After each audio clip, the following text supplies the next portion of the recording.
మే నెలలో తల్లికి వందనం పథకం ప్రారంభిస్తామని సీఎం చంద్రబాబు చెప్పారు. 5,000 చొప్పున ఎంతమంది పిల్లలు ఉంటే అంతమందికి ఇస్తాం. పాఠశాలలు తెరిచేలోగా ఈ పథకం కింద ఆర్థిక సాయం అందిస్తామని అన్నారు. కింద 3 instalments from now onwards government of India ఇచ్చినప్పుడంతా 3 ఇన్స్టాల్మెంట్స్ కింద 5,000, 5,000, 4,000 మనం కూడా అకౌంట్లో వేస్తాం. ఇది కూడా మీరు గుర్తుపెట్టుకోవాలి. ఇది కాకుండా మత్స్యకారులకు 20,000 రూపాయలు ఏప్రిల్లో వాళ్ళ అకౌంట్లో వేయాల్సిన అవసరం ఉంది. ఆ సమయంలో క్రాప్ హాలిడే ఉంటుంది. ఆ సమయంలో వారికి ఇవ్వాల్సిన అవసరం ఉంది. ఇక్కడ నేను మిమ్మల్ని కోరేది ఏంటంటే, ఇవి మనం చేసిన పనులు, ఇంకా చేయబోయే పనులు ఎప్పటికప్పుడు మీకు వెల్ఫేర్ విషయంలో కానీ డెవలప్మెంట్ విషయంలో కానీ చాలా నిర్దిష్టమైనటువంటి గైడ్ లైన్స్ ఇవ్వబడతాయి. మీరు కూడా దాన్ని ముందుకు తీసుకుపోవాల్సిన అవసరం ఉంది అన్నారు. కొన్ని డిపార్ట్మెంట్లో 2% అగ్రికల్చర్, 40% ఉంటే చిత్తూరులో మనం చూసినప్పుడు అనిపించింది 3%, 3-4% అగ్రికల్చర్ ఉంది. మిగిలినటువంటి 17-18% horticulture and also live stock ఉండే పరిస్థితికి వచ్చారు. దీన్ని కూడా రీఓరియంటేషన్ చేయాలి. అందుకే మేము కూడా హెచ్ఆర్ని మొత్తం చేస్తున్నాం. టెక్నాలజీని కూడా అడాప్ట్ చేసుకుని ఏ విధంగా ముందుకు పోవాలో మనం ముందుకు పోవాల్సిన అవసరం ఉంది. ఈ ఇయర్ బడ్జెట్ 3,22,000 బడ్జెట్ పెట్టుకున్నాం. అదే సమయంలో మీరు గుర్తుపెట్టుకోవాల్సింది, ఇది మన చేతుల్లో ఉంటుంది. ఇక్కడ అందరం కూడా గుర్తుపెట్టుకోవాల్సిన అవసరం ఉంది. ఒక చిన్న ఎగ్జాంపుల్ ఇస్తున్నాం. నార్మల్ గా మన గ్రో అయితే, నేను ఎప్పుడెప్పుడు చెప్తున్నా, మళ్ళీ మీకు మీ మైండ్ లో రిజిస్టర్ కావాలి. 7.5% మన గ్రోత్ రేట్ ఇప్పటి నుంచి కానీ చేస్తే 2047 కి 10,384,000 ఇన్కమ్ పర్ క్యాపిటల్ వస్తుంది. అదే కానీ 15% గ్రోత్ వస్తే 45,787 రూపీస్ వస్తుంది. డబల్ ది గ్రోత్ అయితే 4.5 times పెరుగుతా ఉంది. లాంగ్ టర్మ్ లో సిఏజీఆర్ చూసినప్పుడు 10 లక్షలకి 45 లక్షలకి డిఫరెన్స్ మీరు గుర్తుపెట్టుకోవాలి. తలసరి ఆదాయం అది మన చేతల్లో ఉంది. Be clear.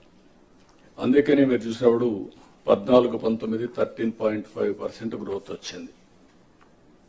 ఈ రోజు నుంచి 15+ పెట్టుకున్నాం.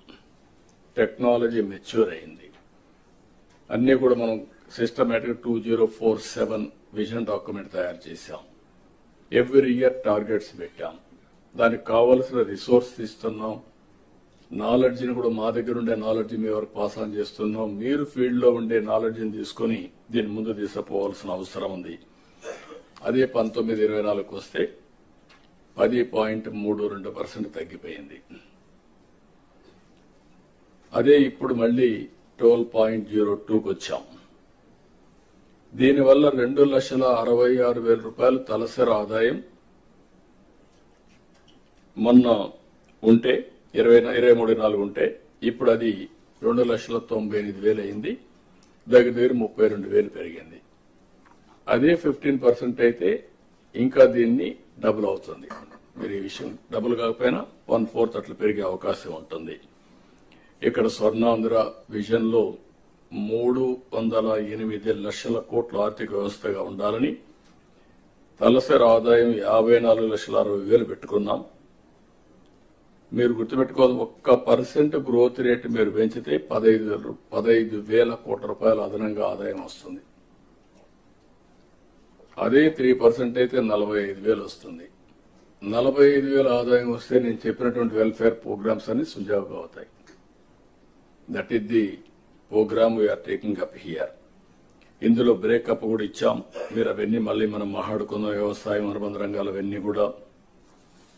అదే సమయంలో స్టిల్ అగ్రికల్చర్ మీద ఫోకస్ ఎక్కువ చేయాల్సిన అవసరం ఉంది.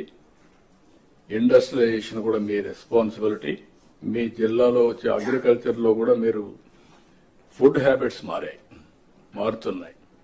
మారిన ఫుడ్ హ్యాబిట్స్ కు అనుగుణంగా వ్యవసాయ ఉత్పత్తులు కూడా మారాలి. ఇప్పుడు హార్టికల్చర్ వచ్చింది. హార్టికల్చర్ ఇది పికింగ్ అప్. బ్రహ్మాండమైన అవకాశం రాయలసీమలో ఉంది. హార్టికల్చర్ వల్ల రాయలసీమ రూపురేఖలు మారే పరిస్థితికి వచ్చింది. బీ క్లియర్, మీకు అందరికి ఒక ఐడియా ఉండాలి. ఒకప్పుడు ఆంధ్ర అంటే దేశానికి రైస్ బౌల్, అన్నదాత అనే పేరుండేది. అన్నపూర్ణలు అంటే ఆంధ్ర రాష్ట్రంలో ఆ రోజు ఈస్ట్ వెస్ట్ గోదావరి ఆ రోజు డెవలప్మెంట్ కు ఉపయోగపడింది. అందుకే మీరు చూస్తే ఆ డెవలప్మెంట్ లో వచ్చిన వాళ్ళందరూ బాగా చదువుకొని పైకి వచ్చారు, విదేశాలకు వెళ్లారు. తర్వాత రాయలసీమలో పికప్ అయ్యారు. అయితే ఈ రోజు రాయలసీమలో మీరు చూస్తే హార్టికల్చర్ వల్ల ఇక్కడ డెల్టా కంటే బెటర్ ఆదాయం వచ్చే పరిస్థితి వస్తుంది. అది లాస్ట్ టైం కూడా మీకు చెప్పాను. దీనివల్ల డెల్టాలో ఉండే కలెక్టర్స్ ఎక్స్ట్రా ఎఫర్ట్ పెట్టాల్సిన అవసరం ఉంది ఇప్పుడు మీ మీద. అనంతపూర్ ఒకప్పుడు కరువు జిల్లా ఎడారిగా మారిపోతుందనుకున్నాం. ఇప్పుడు 5వ ఆర్థిక వ్యవస్థగా వచ్చింది. అది 1, 2 వచ్చేస్తుంది. అక్కడ నీళ్లు పెద్ద game changer. Horticulture is a